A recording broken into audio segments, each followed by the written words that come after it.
Doctors, what was the most incorrect self-diagnosis you've encountered? So I'm a therapist and I work with kids. Worst misdiagnosis was a family with a 2-week-old who was convinced the baby had 1, anxiety because he cries. 2, autism little eye contact. 3, bipolar disorder because baby would seem content then angry. I spent hours explaining child development, what these diagnoses mean, how they would present in kids. I provided them with books, handouts, etc. They insisted on going to see my coworker and a psychiatrist as I was surely lying to them.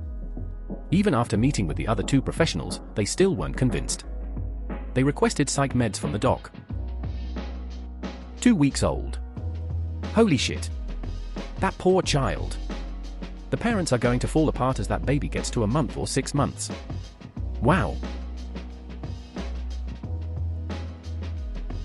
As a self-diagnosing patient, one day notice a white, hard, jagged object protruding from my back gum. Can't believe I'm having a tooth come in, especially since I'm 23 and had my wisdom teeth taken out years ago. Go to the dentist to get some x-rays and it turns out to be a piece of a tortilla chip.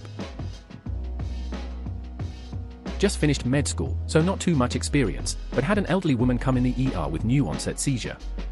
The patient's daughter was convinced her mother had a brain tumor. On review of the medications, turns out the patient had been out of her Xanax prescription for 4 days, and had a withdrawal seizure. Oh god, withdrawals! If I didn't know what withdrawal was, I probably would have thought I was dying when I went off some of my medication. A patient came in with what he thought was a rash and the flu. He ended up having necrotizing fasciitis and was dead by the next day.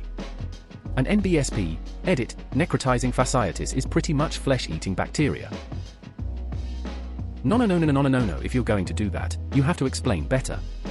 Did he have a weird rash covering his entire body that he had been ignoring for a week? Was the rash openly bleeding, or was skin turning dark black and filled with pus? Or is this really the kind of thing where you can have an innocent-looking rash on a small section of your leg, and then be dead less than 24 hours later? Talk, damn you, talk! I had a male PT come into the ED complaining of a breast lump. He anxiously stated that the mass was very painful to touch and was convinced that he was going to die of breast cancer. After a battery of questions, I asked him to take off his shirt so I can examine and palpate, read, touch, the mass. After a couple of seconds, I turned to him and said, "Sir, that lump is your rib." He called me a dumb kid and asked to see my attending. I was a student at the time. The PT asked the attending why, if it is a rib, that it would hurt so much.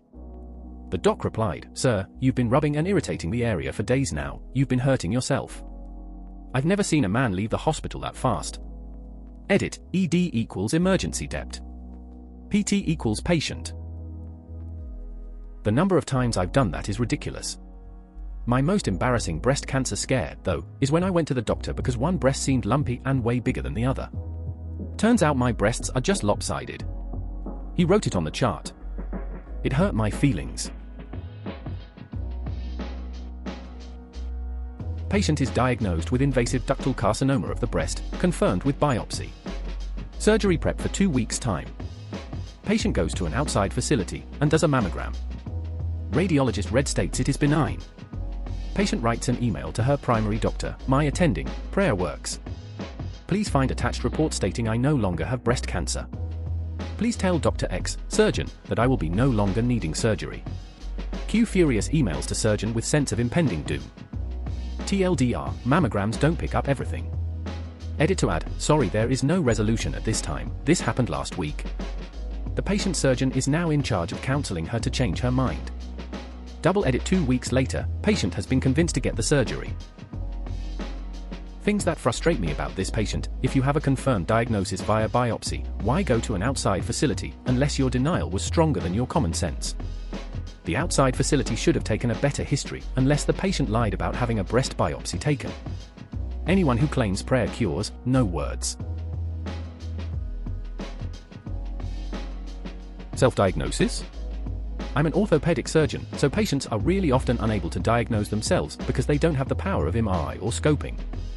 The most incorrect self-diagnosis I've encountered was a patient who believed they broke their hip after a fall when they actually had a 2-inch piece of skateboard lodged into their side they forgot about. Yeah. While working as a nurse, had a patient who insisted that her abdominal pain was from a surgery she'd had done on her arm. She thought that a staple that had been used to close the wound on her arm had somehow traveled to her abdomen. She thought that a staple that had been used to close the wound on her arm had somehow traveled to her abdomen. What? My boyfriend's friend's dad went into urgent care with severe chest pain. Doctor takes one look at him and writes it off as bronchitis, without any tests. Later that night, he died in his sleep from a heart attack. His wife sued the hell out of that doctor. Edit, I know it's not a direct answer to Arp's question, but it's similar, and I wanted to share. For those of you asking, his wife did win the lawsuit. I don't know how much money she received, but I do know the doctor's license was revoked. Also, I don't know much more about what he talked to the doctor about. He could have expressed concern about heart problems, or he could have expressed concern about respiratory problems. I heard the story from my boyfriend who heard it from his friend, and this happened at least 3 years ago. Another story from my dad. During his residency, he had a patient in her 70s who was diagnosed with terminal cancer and given a couple of months to live. 10 years later, the same woman came into the emergency room because she broke something when she fell off her bike. Ooh, can I play? Only a vet, not an RD. Real doctor, but a young couple brought me their young ginger cat, requesting euthanasia because he had cancer. I asked why they thought so. They cited A, the tumors on the margins of his eyelids, which were actually normal pigmentation, or ginger cat freckles, and B, that there were drops of blood when he jumped into the empty bathtub, which were actually rehydrated flea dirt falling off the cat onto the wet tub. I talked them out of euthanizing their perfectly healthy cat. Optometrist here. This happened while I was on rotations as a student. The practice was used to seeing patients from rural areas, educated up to high school, usually some missing teeth. Anyway, this lady was convinced she had a bee in her eye, but it sounded more like does our bee in Mera. I had to leave the room to get the doctor so he could translate. She had floaters. Edit, lots of questions about what floaters are. When the jelly in the back of your eye degenerates down to a liquid, you see shadows of the chunks of jelly floating around in the back of your eye. Very common as you get older, even common in some younger people who've played rigorous sports, football, gymnastics, etc. Thanks for all the upvotes, everyone. I'm a long-time lurker, and this is only my second post, smiley face. My boyfriend was born in a teaching hospital. Because of the size of his head, a bunch of doctors informed his parents that they believed it to be a brain tumor just days after he was born. It ended up being that he just has a huge head. Had a friend come to me claiming she was surely dying and had colon cancer. She had dark stool, among some other things, the bloody stool being the smoking gun. I asked her what she had been taking to help with her stomach pains. She said Pepto-Bismol, of course. I told her to stop taking the Pepto-Bismol and told her to go see her primary physician about it. Sure enough, it was just the Pepto-Bismol. A girl I know works in ER, and not too long ago a college-age kid came in around midnight to get tested for herpes. They figured it must have been pretty bad for him to go into the ER. After further investigation, the small red dot turned out to be an ingrown hair. Had a boyfriend in 8th grade call me to let me know I'd given him herpes. I explained you have to have sex or even kiss for that to happen. He yelled at me and hung up. A week later, he called me to tell me he'd told his dad he needed to go to the doctor to be treated for herpes. The doctor tells him it's just an ingrown hair. He then asked me on a date. LOL. Nope. I'm not a doctor, but a medical translator. I was translating for a refugee patient who asked me to tell the doctor that every bone in her face and hands was broken. She was very insistent that this was the case. She also asked the doctor for a full-body beautification surgery, and this was at a free clinic. It was apparent that her face and hands were not broken, and when I relayed the information to the doctor, he looked very confused. I'm pretty sure the patient was just a bit crazy because they sent her out of there with nothing more than some Martrin. Someone thought they had a strained muscle in their leg because it locked up and they couldn't bend their knee. Then an abscess formed at the top of their leg right at the pelvic bone, and blood pus started literally pouring out, non-stop, for days. Eventually, he came to the doctor's office, then straight to the ER, and had an abscess in his psoas muscle caused by a perforation in his small intestine. Yep. Pretty far off on that guess there, but apparently it happened right after some heavy lifting. To be clear for all you gym rats, no, it was not in any way associated with him lifting. It was a result of undiagnosed Crohn's disease destroying his intestines. I'm not a doctor, but I work in the med field. I had someone come in and tell me she was overdosing on Tylenol. One must consume 10,000 milligrams of acetaminophen in a 24 hours period before they technically start overdosing. I found it to be highly unlikely because you'd most likely throw up from the effects of it on your stomach before consuming that much. It turned out she was having a bad trip on meth. What? I thought acetaminophen was the most common cause of fatal overdose in OTC drugs because of how common it is and how little leeway there is between an effective dose and a lethal dose. Just a few weeks ago, I had a patient come in for an eye exam. She tells me that her allergies are really bothering her eyes and she just needs her eyeglass prescription tweaked. Her best corrected vision is 20/80 and her retina is a mess. She's got Stargardt's disease, not previously diagnosed. She is going blind and there is nothing we can do to stop it. I want to refer her to a retinal specialist to confirm the diagnosis, but she refuses because it's just allergies and I just need to prescribe her some drops. I should also add that her eye were not at all tearing, itching, and there was no inflammation of the conjunctiva at all, or not that this would cause your vision to drop to 20/80 even if they were present. Patient was dizzy. Patient thought she had a brain tumor. Went to the medical general practitioner. General practitioner thought she had a chronic middle ear infection. Went to the ear, nose, and throat physician. ENT diagnosis, pregnancy. Paramedic here. While doing a shift in the ER, had a patient come in only because his wife forced him to go to the doctor. He says his chest feels kind of fluttery and that's all. Diagnosis, feeling the glass of wine he had with dinner. He had no other symptoms of cardiac, no weakness, sweating, dizziness, shortness of breath, nausea, or anything else. Turns out when he gets put on the monitor he's in pulsing VTAC. Note that it's significant that he has pulses when his heart is in this rhythm because, often, there are none. The patient ended up getting cardioverted, shocked, about 4 times before converting back into a normal rhythm. Even more remarkable, the entire time he was cracking jokes and in no distress. Obligatory, not a doctor. I was 12 and my stomach was bleeding internally consistently enough to cause alarm along with sharp pain and poop problems. The specialist I went to told my mom it was probably stomach cancer. After several tests, most notably 3 CAT scans and an endoscopy colonoscopy, I was diagnosed as having minimal trace of lactase, the enzyme that digests lactose. My body sucks at making lactase. I was lactose intolerant. After 8 years of abstaining from milk, I can now occasionally enjoy ice cream without my butt exploding. Not a doctor, but last year I went to the walk-in clinic because I felt really sick. They tell me that I most likely needed gallbladder surgery and it would happen the next day, coincidentally my birthday, but that I had to go to the ER and get an ultrasound. Turns out my gallbladder is fine and they just send me home saying it might be hepatitis, which it clearly wasn't. After a second visit to the ER when I was dramatically worse, the doctor comes in and says, "Oh yeah, I guess we forgot to call, you have mono." Had a patient who was convinced he had contracted syphilis from the immoral conduct. After a long conversation it turned out it was just salt sores from a long period where we on short rations of fresh water and he had been washing his clothes in seawater. He was convinced he'd contracted an STD from masturbation and impure thoughts. Not a doctor, but have a story nonetheless. Girlfriend has been going to eye doctor for regular exams and to update her contact prescription for a decade as her vision had been slowly deteriorating over that time period. Doctor notices a scratch on her eye 5 years ago, but isn't concerned about it. She also is complaining about a burning sensation in her eyes. Finally last year, he directs her to a specialist as her vision is more rapidly failing.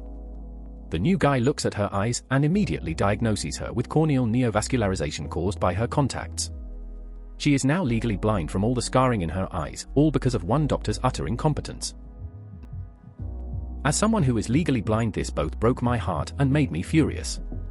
Tell your girlfriend to get a guide dog. I put it off for years, but it is one of the best things I've ever done. Smiley face. Mom noticed I started getting weirdly easily irritable and attached to her. She figured it was a case of early anxiety or something, so she mentioned it to the doctor casually at an appointment. Blood tests outed her as the silly goose she was actually leukemia. Not a doctor yet, but I work in the ER as a scribe, so I follow them around all day. We had a lady come in and said, "I got crabs." The doctor asked, "Have you seen any of them?" To which she replies, "No, but I can feel them biting me. My husband gave them to me and my kids." At this statement, we were all thinking, what the fuck? However, it soon became clear that this lady had no idea what crabs actually are. She ended up having a mild rash and was discharged along with her family, but that was quite an interesting self-diagnosis. This just makes me miss that Amma post where the guy thought his arteries somehow became twisted because of a surgery he had. He posted a video of him peeing in a corkscrew as proof that his entire circulatory system and urethra were twisted like corkscrews because someone tied his blood vessel backwards post-op. It was a great night, and I think several thousand people watched a YouTube of a guy peeing. Edit, I don't have a link because it was 3 years ago and he deleted the post and his account once people started telling him he needed psychiatric help. Sad face. I was the patient. On the Thursday before Mother's Day in 2009, I was diagnosed with a kidney infection 22 weeks into my pregnancy. The symptoms got progressively worse, and on Mother's Day, Google convinced me I had a kidney stone, so we went to the ER. Nope. Just me going into labor 4.5 months early. Side note, had the kid the next day. He's 6 now. He spent 238 days in the NICU before coming home. My mom took me to a doctor in high school convinced I had mono, explained to the doctor her assurance that it was mono. So the doctor takes me into the exam room, sits me down and says, "So you're 16 and take naps mid-afternoon fairly often?" "Yep," I say. So the doctor gets quiet for a few seconds, then gives me a grin. "How much pot do you smoke?" "A whole lot." "Yeah, you don't have mono." I was an ER tech for a few years after college in a very ritzy suburb. We'd get a lot of self-diagnosis and just general hypochondriacs. One time a woman came in via ambulance yelling about how her hands were turning blue and she was worried about her circulation. A nurse, being the smart as she was, took an alcohol wipe to her hands and her hands magically weren't blue anymore. Turns out she had bought new jeans and didn't wash them before wearing them. I've never seen someone so embarrassed, she practically ran out of the ER. Edit, holy shit, thanks for the gold, stranger. Didn't see that one coming. We had a 16-year-old female and her boyfriend come into the emergency room. The girl thought she had had some sort of seizure. Our head medical resident went in to talk to her privately. He came out later barely able to contain his laughter as he came around the curtain. He took the teen to a more private area and burst out laughing. In taking her history, he realized she had simply had her first orgasm. My dad worked at student health at a university with a prominent med school. He would have medical students come in all the time with asinine diagnoses. He was convinced after a while that they were bored and playing a game. It was a school for snobby rich kids. One time a male came in with a hemorrhoid, claiming to have anal prolapse. The next year a female complained of pain in her gums, thinking she had oral cancer. She failed to mention her recent wisdom tooth removal and the risk of dry sockets. She didn't even want pain meds, she wanted a biopsy. There are a few morons in every program. I had some guy come in the ER in the middle of the night, because he had a pimple on his forehead. He had been prodding at it non-stop, so of course the thing turned reddish. He just sat there terrified, explaining that I was on the internet, and I have no idea why, but then I googled a head cancer, and saw pictures and they were horrible and I went, that's it, I'm going to the ER. Final prescription, do not go to the internet for symptoms, and stop waking me up because you've got a pimple please. I'm a Optum student currently learning, but our professor told us this story about a middle-aged lady coming in for a routine eye exam. He spotted something on her lower left eyelid and he diagnosed it as a possible squamous cell carcinoma, basically cancer. He told her to seek referral immediately. She then claimed that she was soon marrying a pastor and that treatment won't be needed as she and her husband-to-be will pray the disease away. He never saw her since. Not a doctor, but I was working in a medical facility when a guy came in complaining of vision problems, loss of balance, headache, and speech impediments. We called an ambulance right away because there was nothing we could do for him there. The lead responder from the ambulance was convinced that the guy just had vertigo and if he had some water and sat down, he'd be okay. After getting the patient to the local hospital, we got word that the guy actually had a brain tumor. He went into surgery the next day. Had they not gotten it out, he would have died. Paramedic thinks patient has vertigo, scans reveal a fatal brain tumor.